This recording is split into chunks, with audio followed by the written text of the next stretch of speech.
Hello students, कैसे हैं आप सब। पूरी आशा करती हूँ कि स्वस्थ होंगे, मस्त होंगे।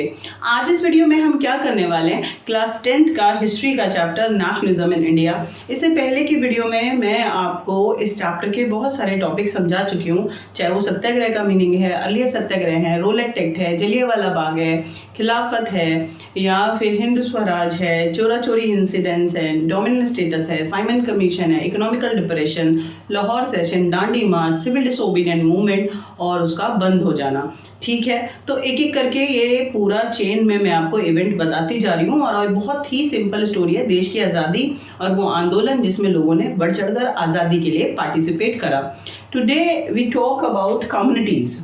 ये अलग अलग समुदाय, चाहे वो किसान हैं, वर्कर हैं, बिजनेस क्लास है, लोगों ने कैसे और क्यों सिविल डिसोबीडिएंट में पार्टिसिपेट करा। जैसे नॉन कोऑपरेशन में किया था, याद है आपको, पीजेंट्स ने, शहर के लोगों ने, ट्राइब्स ने, प्लांटेशन वर्कर्स ने, और सबके लिए स्वराज का मतलब अलग था। तो इसी तरह लोगों ने सिविल डिसोबीडिएंट में पार्टिसिपेट करा, लेकिन हर किसी का सिविल डिसोबीडिएंट में पार्टिसिपेट करने का उद्देश्य अलग अलग।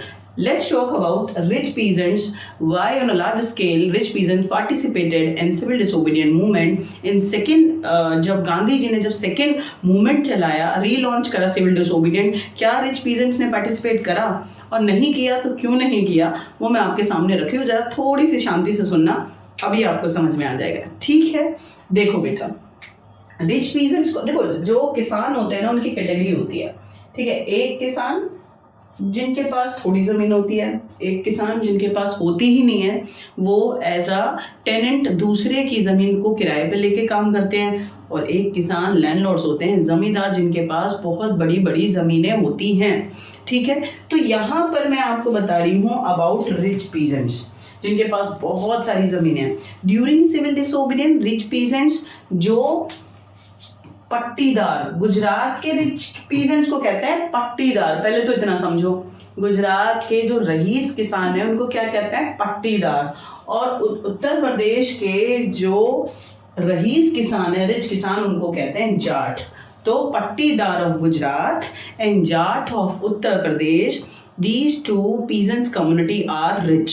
बहुत रईस हैं, इनके पास ज़्यादा ज़मीन है। कौन कौन है, एक है गुजरात के पट्टीदार किसान हैं, और दूसरी कम्युनिटी कौन सी है, जाट, उत्तर प्रदेश के।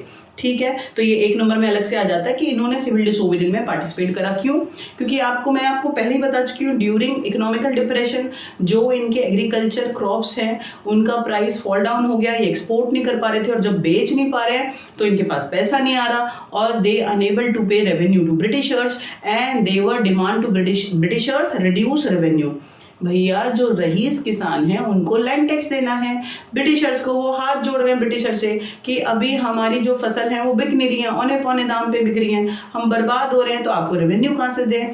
तो वो कह रहे हैं कि आप रेवेन्यू रिड्यूस कर दो, घटा दो। ब्रिटिशर डिनाई, ब्रिटिशर्स ने मना कर दिया। तो अपनी बात को मनवाने के लिए जो रिच पीजेंट्स, उन्होंने क्या, किसका सहारा लिया, सिविल डिसोबीडिएंट। बढ़ चढ़कर फोर्स सिविल डिसोबीडिएंट में रईस किसानों ने पार्टिसिपेट करा। क्यों? What is the main demand of rich peasant? To reduce their revenue. इतनी सी बात है, लैंड टैक्स को कम कराना चाहते थे। ठीक है, लेकिन जो बिना उनका उद्देश्य पूरा हुए, उनका कोई भी लैंड टैक्स माफ नहीं हुआ, और गांधी जी ने फर्स्ट सिविल डिसोबीडिएंट वापस ले लिया। वो हो गए अपसेट। फिर गांधी जी ने जब दोबारा से रीलॉन्च करा सिविल डिसोबीडिएंट, मैं आपको पहले पढ़ा चुकी हूँ, जब दोबारा रीलॉन्च करा लंदन से आकर, तो बेटा इन रिच किसानों ने एंथुसियाज्म के साथ, उत्साह के साथ पार्टिसिपेट नहीं किया। अरे, जब पहली बार ही कोई फायदा नहीं हुआ तो दूसरी बार वो क्यों करते। आया या नहीं आया, बिल्कुल आ जाना चाहिए। सिंपल सा है कि रिच किसानों ने क्यों पार्टिसिपेट करा, क्या डिमांड था, और दूसरी बार जो गांधी जी ने सिविल डिसोबीडिएंस चलाया तो उन्होंने पार्टिसिपेट नहीं किया, क्योंकि फर्स्ट वाले जो सिविल डिसोबीडिएंस में उसी में उनका एजेंडा पूरा नहीं हुआ था। आया या नहीं आया, बिल्कुल आ जाना चाहिए, कोई दिक्कत वाली बात नहीं है। अब आप जो रईस किसान है उन्हें दिल में बिठाओ, अपने सबकॉन्शियस ब्रेन में डालो, फिर आप भूलेंगे नहीं। ठीक है, आगे चलते हैं। Poor peasants participate in civil disobedient movement. Poor कौन? जिनके पास छोटी ज़मीनें होती हैं, अपना पेट भर लें उस ज़मीन से, वही बात है, दूसरों को मार्केट में क्या बेचेंगे। ठीक है, तो ऐसे किसान जिनके पास छोटी ज़मीन होती है, या ऐसे किसान जिनके पास ज़मीन होती ही नहीं है, ठीक है, टेनेंट्स कौन होते हैं? किराएदार। ऐसे लोग जिनके पास गांव में ज़मीन नहीं होती, वो लैंडलॉर्ड से ज़मीन किराए पे लेते हैं, रेंट पे, और फिर बेटा खेती करते हैं उस पर, और जब प्रोडक्शन हो जाता है उसको बेच के क्रॉप्स को थोड़ा खुद रख लेते हैं, और रेंट किसको पे कर देते हैं? लैंडलॉर्ड को। आया या नहीं आया? बिल्कुल आ जाना चाहिए। लेकिन ड्यूरिंग इकोनॉमिकल डिप्रेशन जो स्मॉल पीजेंट्स हैं, टेनेंट्स हैं, they were unable to pay their rent to landlords and the request to landlords की they remitted their left amount of rent. यानी कि जो छोटे किसान हैं और जो किराएदार हैं ज़मीनों के, उन्होंने रिक्वेस्ट करी ज़मींदारों से कि भैया हमसे रेंट नहीं दिया जा रहा, हमारा बचा हुआ रेंट ज़मीन का आप माफ़ कर दो। ठीक है, अब लैंडलॉर्ड क्यों माफ़ करेंगे? उन्होंने माफ़ नहीं किया। तो जो सोशलिस्ट है, ठीक है, बहुत सारे सोशलिस्ट लीडर हैं, रेडिकल लीडर्स हैं, उन्होंने किसानों के सपोर्ट में आंदोलन चलाए और छोटे किसानों ने उसमें बढ़ चढ़ कर पार्टिसिपेट करा। नो रेंट कैंपेन, यानी रेंट नहीं देना, तो छोटे किसानों ने उसमें पार्टिसिपेट करा। आया या नहीं आया? बिल्कुल आ जाना चाहिए। बट रिमेंबर आज एक चीज़ सीख के जाओ छोटे किसान, बड़े किसान, अपर कास्ट, लोअर कास्ट, ठीक है, इतनी सी बात याद रखना कि कांग्रेस ने छोटे किसान का साथ दिया या बड़ा लैंडलॉर्ड का, दलितों का साथ दिया या अपर क्लास का, वो मैं आपको अलग अलग रीजन में बताऊंगी। यानी उन्होंने बड़े लोगों का साथ दिया है। यहाँ पर जो कांग्रेस है उसने छोटे किसानों का साथ नहीं दिया, बिकॉज जो लैंडलॉर्ड्स है ना, they supported financially assist Congress में बहुत सारे लैंडलॉर्ड्स थे, और वो कांग्रेस को, भैया किसी भी पार्टी को चलाना है, पैसा तो चाहिए ना, तो जो लैंडलॉर्ड्स हैं वो मदद करते थे। अभी कांग्रेस को पता था अगर वो छोटे किसानों के नो रेंट कैंपेन में सपोर्ट करेंगे कि हाँ भाई रेंट नहीं दो, इनका माफ़ कर दो, तो जो लैंडलॉर्ड्स हैं वो भड़क जाएंगे, इसलिए कांग्रेस ने इनका साथ नहीं दिया। आया या नहीं आया? बिल्कुल आ जाना चाहिए कि ये छोटे छोटे किसान हैं, नो रेंट कैंपेन में उन्होंने पार्टिसिपेट करा, ये बेचारे अपने ज़मीन का रेंट लैंडलॉर्ड को नहीं दे पा रहे थे, और जो कांग्रेस है उसने भी पुअर किसानों का साथ नहीं दिया। आया आपको? नो रेंट कैंपेन आपके दिमाग में जाना चाहिए। Congress was not supported, Congress ने छोटे किसानों का, टेनेंट्स का साथ नहीं दिया, लैंडलॉर्ड्स की वजह से नहीं दिया। दिमाग में डाल लो, कोई दिक्कत वाली बात नहीं, आप भूलेंगे नहीं। ठीक है, आगे चलते हैं, क्या लिखा हुआ है। What about the business class? मैंने आपको किसान अभी समझा दिए। रिच किसानों ने भी पार्टिसिपेट करा, पुअर किसानों ने भी पार्टिसिपेट करा। रिच किसानों ने लैंड रेवेन्यू को रिड्यूस करने के लिए पार्टिसिपेट करा, उनकी मेन डिमांड ये थी। और जो पुअर पीजेंट्स हैं उनकी क्या डिमांड थी? अपने रेंट को घटाने के लिए, ना देने के लिए, कि लैंडलॉर्ड को नहीं दे पा रहे थे, इसलिए पार्टिसिपेट करा। दोनों का उद्देश्य समझ आ गया। अभी हम बात कर लेते हैं बिजनेस क्लास की। व्यापारियों ने, मर्चेंट्स ने, जो भारत के मर्चेंट हैं, उन्होंने बढ़ चढ़कर सिविल डिसोबीडियंस में पार्टिसिपेट करा। क्यों किया? पहले में तो किया, दूसरी बार पार्टिसिपेट नहीं करा जब दोबारा गांधी जी ने रिलॉन्च करा किसको? सिविल डिसोबीडियंस को। तो ये देख लेते हैं, फिलहाल बिजनेस क्लास के बारे में बात करते हैं और आपको बिल्कुल अच्छे से समझ में आ जाएगा। देखो बच्चों, जब फर्स्ट वर्ल्ड वॉर हुआ ना, तो बहुत लोगों का नुकसान हुआ। आपको पता है चीज़ों के प्राइस बढ़ गए, ठीक है, इनकम टैक्स इंट्रोड्यूस हो गया, शॉर्टेज ऑफ फूड था, तो पूरे भारत में बहुत ज़्यादा परेशानी थी, लोगों को समस्या थी। बट वही फर्स्ट वर्ल्ड वॉर में जो भारत में बिजनेस क्लास है उसको बेनिफिट हुआ। क्यों? क्योंकि बेटा फर्स्ट वर्ल्ड वॉर में फैक्ट्रीज में बहुत ज़्यादा प्रोडक्शन बढ़ गया। क्यों? जूट बैग चाहिए, शूज़ चाहिए, यूनिफॉर्म चाहिए, तो वॉर से रिलेटेड जो वेपन है या और सारी चीज़ें हैं, बहुत सारी चीज़ें, वो सारी फैक्ट्रीज में बढ़ी। तो जो भारत के व्यापारी हैं, फैक्ट्री में उनका प्रोडक्शन बढ़ा, तो फर्स्ट वर्ल्ड वॉर में उनका फ़ायदा हुआ या नुकसान हुआ? फ़ायदा हुआ। फ़ायदा दिमाग में डालो। और वो इस फ़ायदे को, इस प्रोडक्शन को कंटिन्यू रखना चाहते थे कि भाई हमारा जो व्यापारी क्लास है प्रोडक्शन फैक्ट्री में जमकर होना चाहिए, ठीक है। तो उन्होंने ब्रिटिश गवर्नमेंट से क्या डिमांड करी कि रिस्ट्रिक्शंस इम्पोज ऑन इम्पोर्ट। जो बाहर से सामान आता है ना, विदेशों से आता है, स्पेशली ब्रिटेन से मशीन में मेड जो चीज़ें आ रही हैं, उससे कंपटीशन हो जाता है। तो इसलिए वो ये कह रहे हैं कि भाई इम्पोर्ट पे ना रिस्ट्रिक्शंस लगा दो। कैसे रिस्ट्रिक्शन लगा दो? टैक्स लगा दो, वो महंगा हो जाएगा और उसके बाद कंपटीशन नहीं झेलना पड़ेगा भारतीय व्यापारों को और उनकी चीज़ें आराम से मार्केट में बिकेंगी। आया या नहीं आया? तो जो व्यापारी हैं उन्होंने बढ़ चढ़कर सिविल डिसोबीडियंस में पार्टिसिपेट किया। क्यों किया? क्योंकि बेटा वो क्या चाहते थे? वो चाहते थे कि उनका प्रोडक्शन बढ़ता रहे, फैक्ट्रीज में बिके और उनका बेनिफिट हो। और द डिमांड, उन्होंने अंग्रेजों से डिमांड किया था रिस्ट्रिक्शंस इम्पोज ऑन इम्पोर्ट, बाहर से जो सामान आ रहा है उसके ऊपर रिस्ट्रिक्शन लगा दो ताकि वो आराम से अपना व्यापार कर सकें, चीज़ों को बेच सकें। लेकिन अंग्रेज तो अंग्रेज हैं, वो क्यों सुनेंगे। प्लस एक और चीज उन्होंने रिक्वेस्ट करी, रुपीज स्टर्लिंग फॉरेन एक्सचेंज, यानी जो हमारे रुपीस की कीमत है ना, वैल्यू है, वो मार्केट में बनी रहनी चाहिए। अगर रुपीस का वैल्यू गिर जाएगा ना तो आपकी मार्केट कोलैप्स हो जाएगी, ठीक है, पूरे वर्ल्ड के अंदर। हाँ, तो उन्होंने इस चीज की भी रिक्वेस्ट करी, लेकिन अंग्रेजों ने नहीं सुना। तो इसीलिए अपनी बात को मनवाने के लिए अब भारतीय व्यापारियों ने अपने व्यापार को आगे बढ़ाने के लिए, डेवलपमेंट के लिए क्या करा? सिविल डिसोबीडियंस में पार्टिसिपेट करा। याद रहेगा आपको। प्लस आपको आज याद रख लेना चाहिए कि भारतीय व्यापारियों ने 2 बड़ी ऑर्गेनाइजेशन बनाई। 1 नंबर का क्वेश्चन आता है, प्लीज आप याद रखेंगे। एक है 1920 में, क्या नाम है? Indian industrial and commercial Congress. Indian Industrial and Commercial Congress. This is the organization established by Indian Merchant in 1920. दूसरा नाम क्या है? The Federation of Indian Chamber of the Commerce and Industries, FICCI। तो FICCI 1927 में भारतीय मर्चेंट्स ने बनाई, व्यापारियों ने, plus Indian industrial and commercial Congress बनाई भारतीय व्यापारियों ने, ये ऑर्गेनाइजेशन 1920 में। ये दोनों 1-1 नंबर के आते हैं। क्यों भारतीय व्यापारियों ने ये दोनों ऑर्गेनाइजेशन बनाए? ताकि भारत में वो भारतीय व्यापार को, ट्रेड को, फैक्ट्रीज को, प्रोडक्शन को बढ़ा सके, विकास कर सके। बिजनेस क्लास का मतलब होता है प्रॉफिट। आया या नहीं आया? बिल्कुल आ गया होगा कि ये 2 ऑर्गेनाइजेशन इंडियन मर्चेंट और ट्रेडर्स ने बनाई है बिजनेस क्लास ने। और भारत में 2 बहुत बड़े व्यापारियों के नाम आज आपको याद कर लेना चाहिए। एक का नाम है पुरुषोत्तम दास ठाकुर और दूसरा नाम है जीडी बिरला। उनके जनरेशंस ने भारत में बहुत धमाल मचाया, बिल्कुल आपको याद रहेगा। एक है पुरुषोत्तम दास ठाकुर और एक है जीडी बिरला। इन्होंने सिविल डिसोबीडियंस में पार्टिसिपेट करा, पूरे बिजनेस क्लास ने बढ़ चढ़कर पार्टिसिपेट करा, फाइनेंशियल सपोर्ट भी करा सिविल डिसोबीडियंस में। भैया आंदोलन चलाने के लिए पैसा चाहिए तो वो भी इन्होंने मदद करा, but unfortunately without fulfil their agenda, इनकी कोई इच्छा पूरी हुई नहीं कि इनकी बिजनेस कोई बहुत ज़्यादा फल फूल गया सिविल डिसोबीडियंस की वजह से। और गांधी जी ने फर्स्ट सिविल डिसोबीडियंस बंद कर दिया।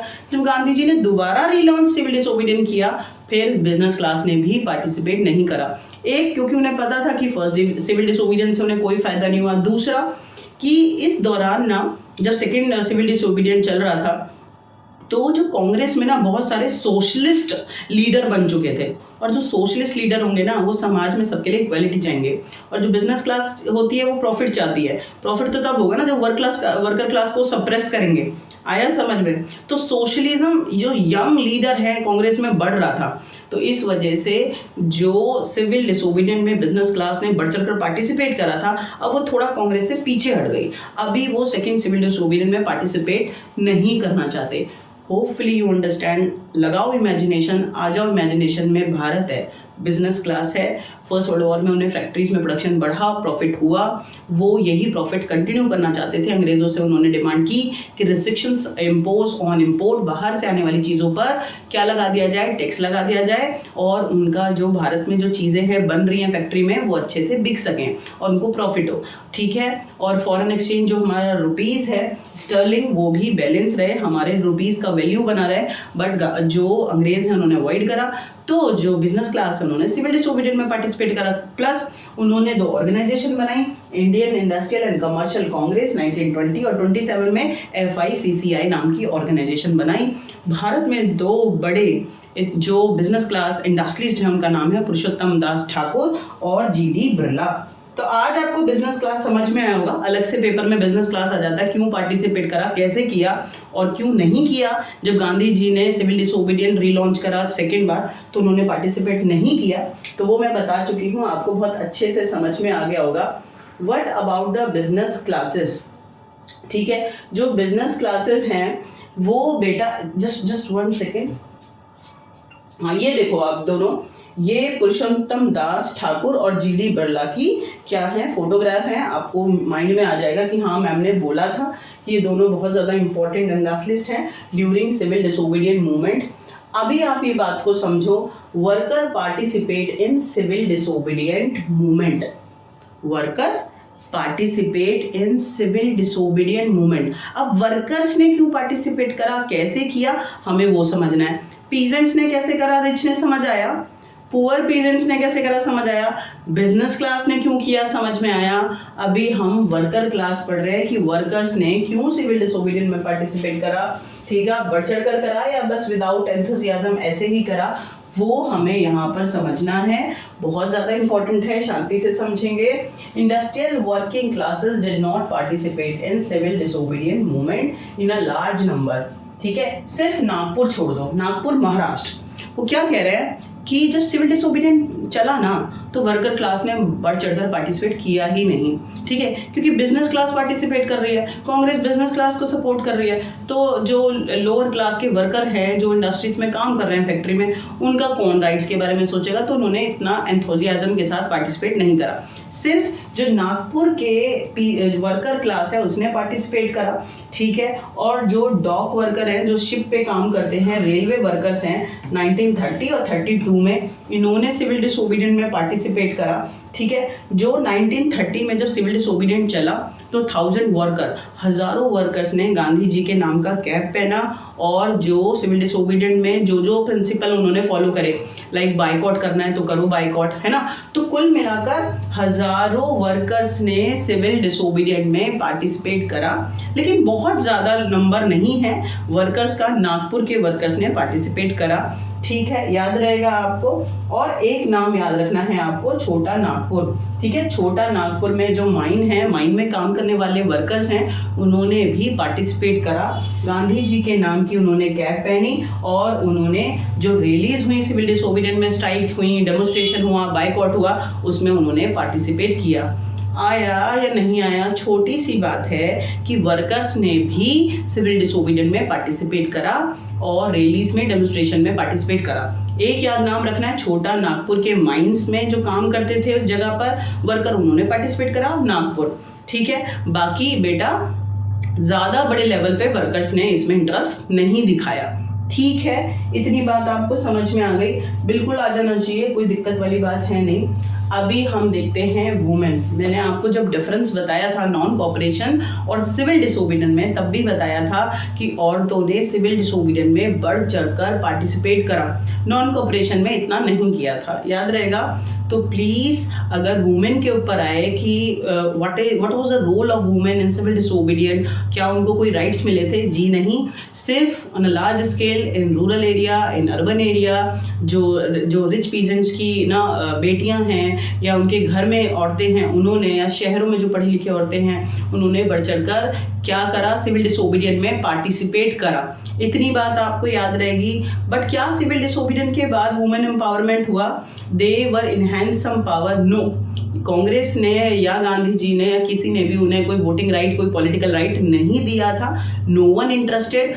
Plus Gandhi ji also believe कि जो फर्स्ट प्रायोरिटी होती है, फर्स्ट रिस्पॉन्सिबिलिटी होती है औरतों की, अपने बच्चों को संभालना और घर संभालना होता है। तो लड़कियों ने पार्टिसिपेट करा, सिविल डिसोबीडियंट को सपोर्ट करा, लेकिन लड़कियों को कोई पॉलिटिकल राइट्स नहीं मिले, याद रहेगा आपको। तो औरतों ने सिविल डिसोबीडियंट में पार्टिसिपेट किया। ठीक है, यहाँ औरतें हैं, आप इमेजिनेशन करो, सिविल डिसोबीडियंट में पार्टिसिपेट करा, चाहे मैन्युफैक्चर सॉल्ट है, प्रोटेस्ट मार्च है, फॉरेन क्लोथ्स का पिकेटेड बाइकआउट है, लिक्विड शॉप्स के सामने धरना देना है, शराब की दुकान, लड़कियों ने बढ़ चढ़कर पार्टिसिपेट करा। This increased public role did not necessarily mean any radical change in the way the position of the woman was visualized. लड़कियों ने पार्टिसिपेट करा, दिमाग में डालो, सिविल डिसोबीडियंट में, लेकिन क्या उन्हें कोई पॉलिटिकल राइट्स मिले? कोई भी उनको वोटिंग राइट या कोई और ना वुमेन एम्पावरमेंट, कोई इनकी पावर में इंक्रीज हुआ? जी नहीं हुआ। ये अपने दिमाग में रखना, क्योंकि गांधी जी ने खुद इस बारे में, औरतों के बारे में बोला कि गांधी की जो औरतों की फर्स्ट रिस्पॉन्सिबिलिटी होती है वो घर संभालना और अपने बच्चे संभालना होता है। ठीक है, इतनी बात आपको समझ में आई। होपफुली आपको आया होगा कि अलग अलग कम्युनिटीज़ हैं, चाहे औरतें हैं, किसान हैं, वर्कर हैं, बिजनेस क्लासेस, सब ने बढ़ चढ़कर पार्टिसिपेट करा। ठीक है, अभी इकट्ठा नहीं पूछते हैं, आपको कंफ्यूज करते हैं कि वर्कर क्लास ने कैसे पार्टिसिपेट करा, चाहे औरतों ने कैसे पार्टिसिपेट करा, या जो बिजनेस क्लास है, और पीजेंट्स में भी रिच पीजेंट ने कैसे करा, उनकी क्या डिमांड थी, और पुअर पीजेंट्स की क्या डिमांड थी। ठीक है, कांग्रेस ने पुअर का साथ दिया या रिच पीजेंट्स का साथ दिया। तो ये छोटे छोटे कॉन्सेप्ट हैं और मैंने आपको एक एक करके समझा दिया, आपके दिमाग में भर गया होगा। बहुत सिंपल सा है। ठीक है, अभी हमारे पास लास्ट 2 टॉपिक रह गए इस चैप्टर में। एक लिमिटेशन ऑफ सिविल डिसोबीडियंस, किसने सिविल डिसोबीडियंस में पार्टिसिपेट नहीं किया वो पढ़ने वाले हैं, प्लस कि कैसे लोगों में नेशनलिज्म की भावना पैदा हुई, कौन से फैक्टर हैं जिन्होंने लोगों में नेशनलिज्म पैदा किया। तो ये और 2 टॉपिक रह गए, हम इसको नेक्स्ट वीडियो में कंप्लीट कर लेंगे। मेरे नेक्स्ट वीडियो तक के लिए आप पढ़ते रहो, खुश रहो और बहुत ज़्यादा व्यस्त रहो। ठीक है।